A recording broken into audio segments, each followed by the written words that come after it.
This is the RedBeard Podcast. Hold on to your butt. Do we really suck? Or is this guy really that good? I have one speed, I have one gear. Go! Yo, what's up, everybody, and welcome to the RedBeard Podcast. This is Cooley. And this is Tony, as usual. Yeah, Happy New Year, son. Happy New Year, man. Happy New Year to everybody out there. Is it Happy New Year or Happy New Year's? I think it's New Year. Because a lot of people say Happy New Year's. Yeah, but it's not. It's actually Happy New Year. Right. Because we're starting a new year. Yeah. What is it this year? If we're going by the Chinese New Year calendar, what year is it? Is it like year of the something cool, or is it like year of the rabbit? It's year of the cock. Is it? I think. I'm totally looking that up right now. So have you done anything cool yet for New Year's? So New far, Year's? No. Nothing yet? Nothing cool. All right. But we did a lot of cool things in 2015, didn't we? We did, man. You know, man. we started this podcast. We got a lot of good stuff to throw your way in 2016, so we are excited about it. I know we sound very monotone right now, but we're excited because we have a lot of stuff. Do we? On the back burner. We have. monotone? We do. We have ideas that we are put in place. Oh, no, I'm saying, do we sound monotone? No, I feel like usually when somebody says, they're like, yeah, I'm freaking excited as shit. And we're like, we are very excited I got you. about this year. Like, yeah, we are super excited about this year. It's going to be a lot of fun. Peace out. Year of, okay, I don't know. I'm not even going to look this up anymore. Who cares? So, 2015 is year of the sheep. 2016 is year of the monkey. All right. According to Chinese Zodiac, the year of the monkey will start on February 8th, 2016. So, yeah, that's different than our calendar. Well, it's the Chinese calendar. Anyway. Well, last year, even though it says year of the sheep, I'm going to go with year of the geek. Huh?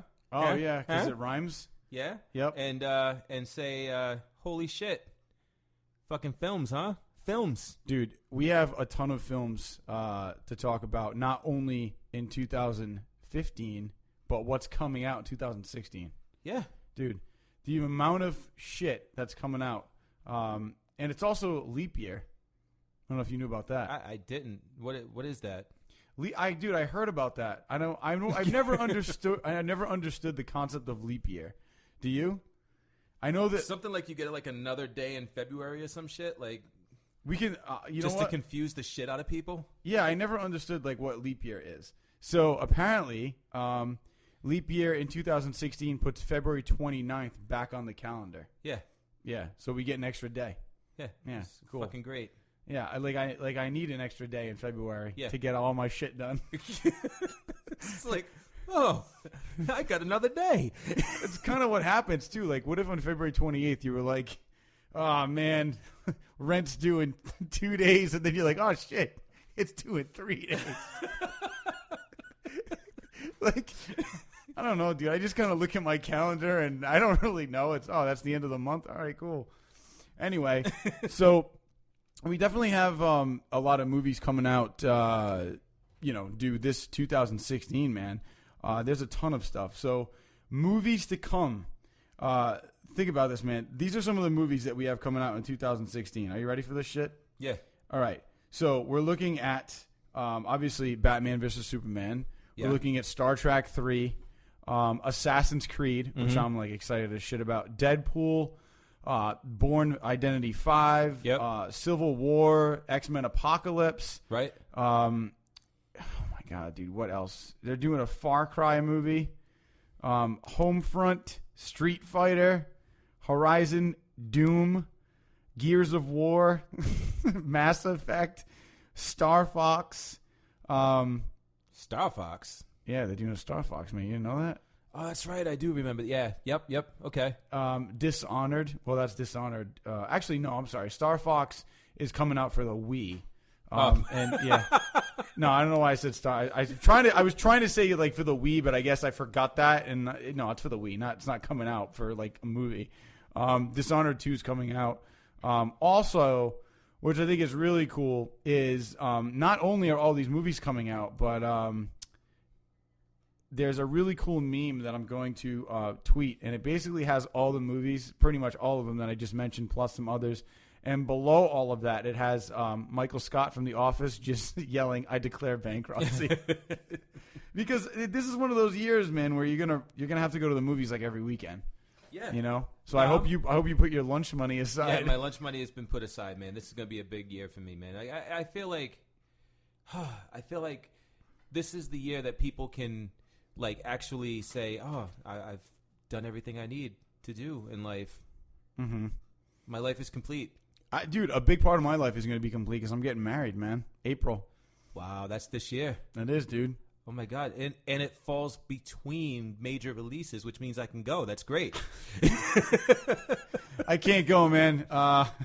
Born Identity 5's out. X-Men Apocalypse is coming out this weekend, so you got to see that 5 times. I won't be able to make it. It's going to be awesome, man. There's, dude, I'm wicked excited about it. It's like 3 months away, 3.5 months away. January, February, March, April. So 4 months. Basically, 3.5. It's the no, January, February, March, April, 4.5 months. 4.5 months away. So I did end up. Wait, no. How is it 4.5 months away? It's in April, right? Yeah, right. Yeah. So January, April is the 4th month. February, March. Yeah, all right, 3.5. Whatever, man. I've been saying 3.5, and you said 4. I'm confusing the fuck out of myself. Anyway, I did end up hiring that personal trainer. By the way, nice. And you're gonna make it? Yeah. Oh, totally. Yeah. I met up with him last Thursday, and we talked about stuff. And he was like, basically explaining how, diet is a big part of it, but I need to eat more frequently. And dude, what blew my mind was this. Mm-hmm. He said, he goes, he's like, so listen, he's like, if I want to get my abs in shape, he's like, I don't do ab exercises. He's like, I let my diet do that. And I was like, oh, this guy's fucking awesome. I like the sound of that because I don't want to do that's like my least favorite exercise, right? But while you're working out, he's like, you're going to be working out your abs anyway. He goes, when you cut down your diet, he goes, and your midsection thins out, he goes, your abs are going to show naturally. He goes, so just do the exercises that you're going to do, and those will show. And then he also said something about, I said, so do you measure out your food? And he was like, no. He's like, I don't measure out my food. He goes, I put like protein on my plate. He goes, I make sure I have a smaller portion of carbs and an even smaller portion of the good fat. He goes, and then I have like some fruit. And I'm like, that's all you do? He's like, yeah. He's like, why do I have to measure out everything? He's like, as long as I have more protein in my diet, he's like, than anything else. He goes, I'm going to get what I need. And he also said, you only digest so much protein per hour. So it's like he's like, if at the end of the day, he's like, you eat like all your protein, he's like, your body's not going to be able to digest all that protein. He goes, so you need to spread it out over the course of the day. And I was like, see, this is what I'm talking about. Like, this is the stuff that I need to know. Just in like 20 minutes of talking to this guy, or a half hour, I learned more about nutrition and what I was doing wrong than what I've been trying to do for the past 6 months. Like, I lost weight and I put some muscle on me, but I didn't put on as much or get in as good of shape as I would have wanted if I had known this stuff. But wait, hold on. Yeah, because like I feel like you may have been doing things like kind of by the book incorrectly, and like he may have showed you an outside the box type thing. But to say that he showed you everything that you was doing wrong. Like, you're probably doing a lot of things right, but... Well, no. I don't mean that. I was doing a lot of things right, but as far as, like, my nutrition went, like, there were a lot of things that I probably was doing that I thought was right. Like, dude, the majority of my protein I took in at night, not knowing that it wasn't really doing much. If you try to take in, like, 150 grams of protein at night, your body's not going to be able to do like digest all that. Like, you're going to get rid of most of it. And I was like thinking, oh shit, I'm going to give myself a bunch of protein. I'm going to go to bed. My body's going to be able to use this. And that was so incorrect. So stuff like that, and knowing that I should be spacing it out over the course of the day was like, I'm fucking okay. Mind blown. Makes sense. Right. So as I start to get into this and start to see results, I'll throw this guy's name out there and give him a hookup and get him some more clients in the area. Yeah, he's awesome, man. I already talked to you about him, and I'll show you what he sent me. So he's from around here. Yeah, dude. Yeah, I'm gonna be working out with him in Johnston. So Anyway, so let's move on. There's a couple other things that we definitely want to touch upon today. So first of all, you had mentioned some stuff about George Lucas. Yeah. And I want you to kind of talk about that. So Lucas, it was kind of serious. Yeah, Lucas. I mean, look, we all love George Lucas, right? For what he gave us. He gave us Star Wars. Yeah. I mean, technically, people would consider him to be a genius. Yeah, and then we all kind of hate George Lucas for kind of taking away what he gave us in the prequels of Star Wars, right? Yeah. Yeah. So I mean, look, the love is more than the hate here. The love kind of, it on the scale, it's balanced. Mm-hmm. And anyway, he kind of fucked up. Well, yeah, because he sold Disney. Yeah. And thinking he was going to be awesome, and now Star Wars is making almost, dude. It's actually had the largest international release ever. It trumped Avatar and Jurassic World. Trumped Jurassic World. So I mean, international, not yet. I mean, it has the largest local, the largest domestic box office. No, take. it's international too.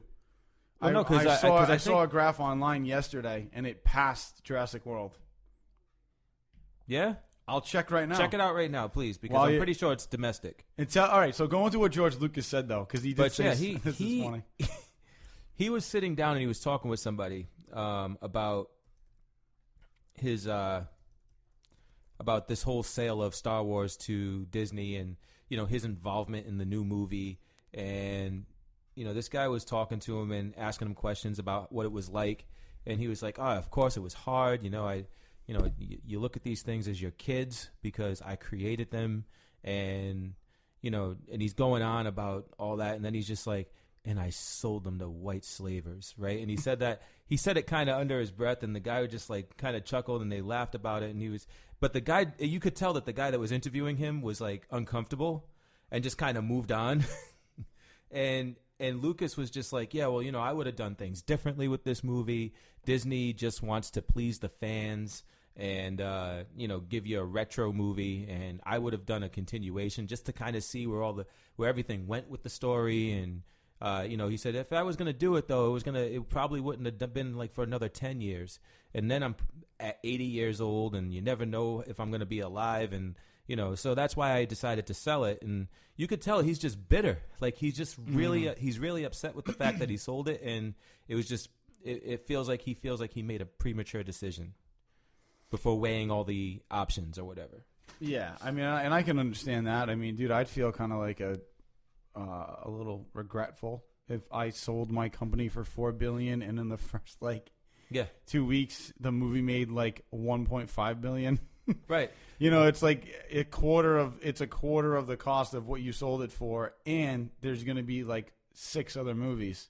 So I think he thought that he was going to sell it to Disney, and then Disney was still going to value his input, and he would still be it would be if he sold his kids or put his kids up for adoption, but he had that clause in the adoption that he'd still be able to visit.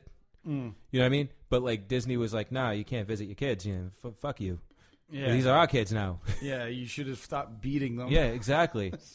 So yeah, Lucas was really, I think he's just upset, man. I think he's upset that he's not involved in this film, because they did kind of kick him out. They said, because he gave him plots and his ideas and where he wanted to go with it, and Disney was like, yeah, not so much. We're gonna do this.